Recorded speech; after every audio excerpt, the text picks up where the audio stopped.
The morning after the Fox undercover riot in Long Beach, I woke up on someone's couch in Encino in the Valley, and I was like, where am I? And they're like, yo, you're in Encino. And I'm like, is that close to Hollywood?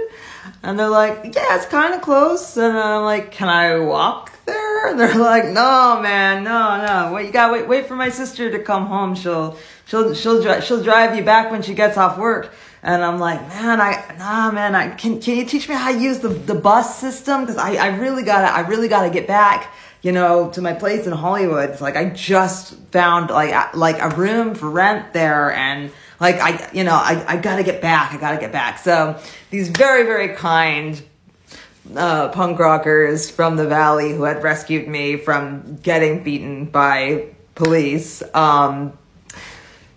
taught me how to use the public bus system in LA, and I got back to Hollywood. And so I moved into a house in Hollywood with these tweaked out actors. I rented a room there for where I lived for a couple months, and got acquainted with the entire punk scene by just kind of going to every show. And it took a while to make close friends. I don't remember what show it was at, but I remember sitting on the patio at the Coconut Teaser in my favorite outfit, the one that I wore on my date with Rabies back in Boston.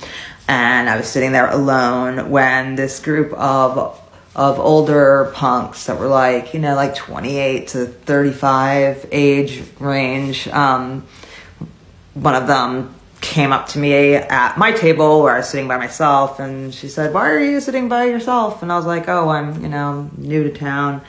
And she's like, "You can come sit with us." So I was like, "Oh, okay, cool." So I went and sat with them, and they were all people in local bands and people that worked at indie record labels, and they took me to Six Flags. It was really fun, but yeah. So that was another one of my introductions to Los Angeles was punk rock Six Flags Day. But they were a bit older than me, so even though they were really nice, there wasn't, it didn't quite click. So, I eventually ended up becoming friends with a lot of the younger, runaway kids and stuff. And that's how I got in.